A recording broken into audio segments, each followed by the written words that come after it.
हर घर में हो साक्षरता का वास, तभी तो होगा देश का विकास। किसी भी विकसित या विकासशील देश की सबसे बड़ी ताकत होते हैं उस देश के युवा और बच्चे। इसलिए भारत में शिक्षा के विकास के लिए RTE एक्ट यानी राइट टू एजुकेशन एक्ट लाया गया। RTE को हम right of children to free and compulsory education act भी कह सकते हैं, जिसका हिंदी अनुवाद होता है निशुल्क एवं अनिवार्य शिक्षा विधेयक। सही मायनों में बच्चे ही देश की अर्थव्यवस्था की सबसे बड़ी ताकत होते हैं, क्योंकि बच्चे ही तो बड़े होकर युवा बनते हैं और अपने ज्ञान द्वारा देश को आगे बढ़ाते हैं। अगर बचपन में ही वो शिक्षा से वंचित रह जाएं या सही शिक्षा अर्जित ना कर पाएं, तो आप सोच सकते हैं उस देश का भविष्य कैसा होगा। भारत में घटते साक्षरता दर को देखते हुए एवं इसमें सुधार करने के लिए और सभी बच्चे शिक्षा प्राप्त कर सके, इसके लिए भारत सरकार ने राइट टू एजुकेशन एक्ट 2009 पारित किया। तो हम आज आपको RTE के बारे में बताएंगे। क्या होता है RTE? RTE एक्ट के तहत 6 से 14 वर्ष तक की आयु वाले बच्चों को निशुल्क व अनिवार्य शिक्षा के लिए कानूनी अधिकार प्राप्त है, पर बहुत ही कम लोग होंगे जिन्हें शिक्षा का अधिकार अधिनियम 2009 यानी कि RTE एक्ट 2009 के बारे में विस्तृत जानकारी होगी। भारतीय संविधान के अनुच्छेद 21A को राइट टू एजुकेशन कहते हैं। इस एक्ट के अनुसार 6 से 14 वर्ष तक की आयु वाले बच्चों को निशुल्क तथा अनिवार्य शिक्षा के लिए कानूनी अधिकार प्राप्त है। निशुल्क एवं अनिवार्य बाल शिक्षा का अधिकार यानी RTE अधिनियम 2009 भारत सरकार द्वारा नागरिकों को प्रदान किए गए 6 मौलिक अधिकारों में से एक संस्कृति और शिक्षा संबंधी अधिकार के अंतर्गत लागू किया गया एक प्रावधान है। सरल शब्दों में right to education act Indian कानून है जो 1 अप्रैल 2010 से लागू हुआ। RTE एक्ट में निशुल्क और अनिवार्य शिक्षा शब्द का अर्थ। निशुल्क शिक्षा शब्द से संविधान का मतलब ये है कि 6 से 14 वर्ष के बच्चों से किसी भी प्रकार की फीस या अन्य शुल्क नहीं लिए जाएंगे। इसके अलावा RTE एक्ट के लागू होने पर 6 से 14 वर्ष तक के बच्चों को यूनिफॉर्म, बुक, ट्रांसपोर्टेशन या मिड डे मील के लिए सरकारी स्कूलों में कोई खर्च नहीं देना होगा। इस एक्ट के अंतर्गत 6 से 14 साल के बच्चों को अगली क्लास में जाने से नहीं रोका जाएगा और न ही उन्हें स्कूल से निकाला जा सकता है। ये कानून हर बच्चे को शिक्षा पाने का अधिकार देता है। ये कानून उपयुक्त सरकारों के लिए इस बात को सुनिश्चित करना अनिवार्य करता है कि प्रत्येक बच्चा प्राथमिक शिक्षा हासिल करे।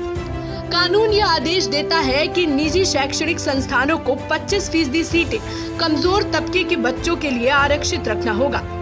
अनिवार्य शिक्षा उचित सरकार और स्थानीय प्राधिकारियों पर 6 से 14 आयु समूह के सभी बच्चों को प्रवेश, उपस्थिति और प्रारंभिक शिक्षा को पूरा करने का प्रावधान करने और सुनिश्चित करने की बाध्यता रखती है। RTE एक्ट क्यों जरूरी है? ये विधेयक प्राइवेट स्कूलों को ये आदेश देता है कि निर्धन छात्रों के लिए प्रत्येक कक्षा में 25% सीटें आरक्षित रखनी होगी।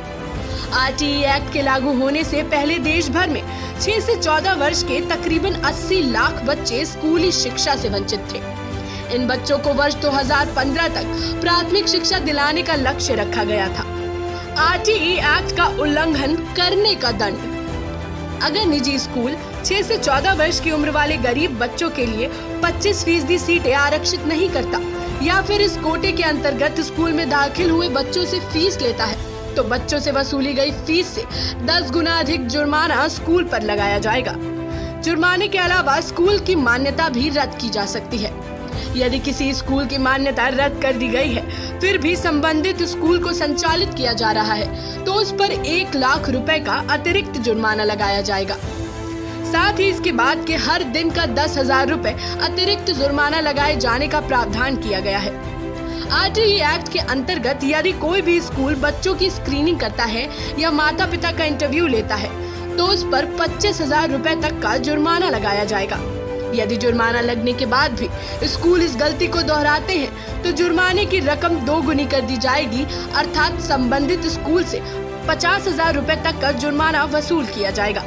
सवाल: अगर निजी स्कूल आरक्षित सीटों में बच्चों का दाखिला देने से मना कर देता है तब स्कूल पर कार्रवाई के क्या प्रावधान है? इसका जवाब है इस पोल में होल है। मतलब अगर निजी स्कूल आरक्षित सीटों पर बच्चों को दाखिला देने से मना कर देता है तो इस पर सरकारी कार्रवाई को लेकर किसी भी तरह का प्रावधान नहीं है।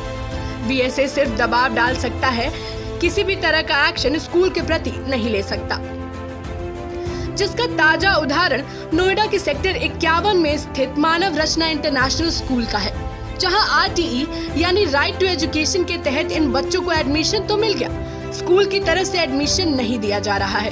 प्रदर्शन कर रहे अभिभावकों का साफ तौर पर कहना है कि मानव रचना स्कूल मनमानी कर रहा है।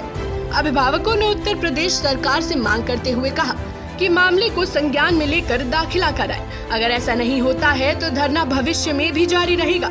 तो अब आप ये समझिए कि अपना हक लेने के लिए आम जनता को कितना संघर्ष करना पड़ता है। आरटीई एक्ट से जुड़ी कुछ अन्य जरूरी बातें। आरटीई एक्ट में ये व्यवस्था की गई है कि शिक्षक ट्यूशन नहीं पढ़ा सकते हैं। यदि किसी बच्चे का पहले स्कूल में दाखिला नहीं हुआ है तो वो बच्चा अपनी आयु वर्ग के हिसाब से दाखिला करवा सकता है। इस अधिनियम के अंतर्गत प्राथमिक कक्षाओं में छात्रों और शिक्षकों के मध्य 1:3 का अनुपात तय किया गया है। 6 से 14 साल के बच्चों से बाल मजदूरी नहीं कराई जाएगी। स्कूल मैनेजमेंट कमेटी के अध्यक्ष बच्चों के अभिभावक ही होंगे। आप सभी जानते हैं कि प्राचीन काल से ही हमारा भारतवर्ष विश्व गुरु रहा है। शून्य की खोज हमारे ही देश के महान गणितज्ञ आर्यभट्ट द्वारा की गई थी। तक्षशिला और नालंदा जैसे विश्व प्रख्यात शिक्षा संस्थानों का भारत जन्मदाता रहा है, लेकिन विदेशी आक्रमणकारियों ने हमारे पुस्तकालय जला दिए, गुरुकुलों को नष्ट कर दिया और नतीजा ये रहा कि हमारा शिक्षा का स्तर गिर गया और आजादी के बाद भी लगातार गिरता ही चला गया। स्पेशल डेस्क, जनहित टाइम्स।